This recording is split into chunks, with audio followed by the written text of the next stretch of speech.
NASA has issued an update on its 2 astronauts trapped in space, revealing both of them will be brought home by a SpaceX Crew Dragon capsule in February. Commander Barry Butch Wilmore and pilot Sunita Suni Williams were only supposed to be in orbit on the International Space Station, ISS, for 8 days. But problems with the Boeing Starliner craft they needed to return home left the 2 floating around on the ISS for far longer than originally planned. NASA intends to bring them home using SpaceX in February next year, meaning Butch, 61, and Suni, 58, will have spent 8 months in space. The space boffins judged a flight home on the Starliner, which experienced thruster failures and helium leaks, would be too risky to carry out. Spaceflight is risky, NASA Administrator Bill Nelson said during a press conference today. Even at its safest, and even at its most routine. A test flight, by nature, is neither safe nor routine. Associate Administrator Jim Free also said NASA reached the decision because of the uncertainty surrounding the possibility of a manned return on Starliner.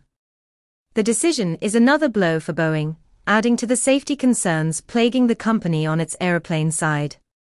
Boeing had counted on Starliner's first crew trip to revive the troubled program after years of delays and ballooning costs.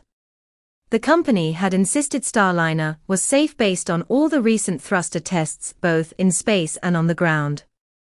Boeing did not participate in Saturday's news conference by NASA, but released a statement saying, "Boeing continues to focus, first and foremost, on the safety of the crew and spacecraft.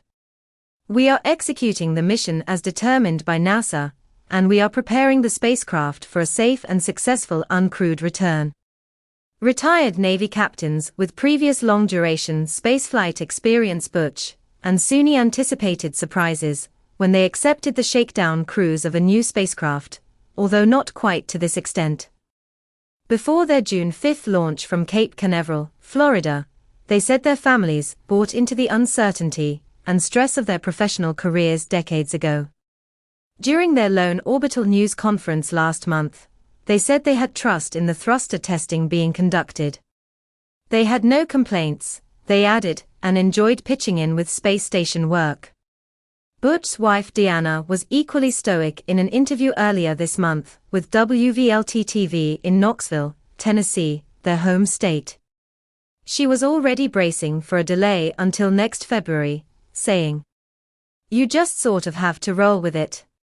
NASA said the 2 astronauts fully supported the decision to bring them home in February.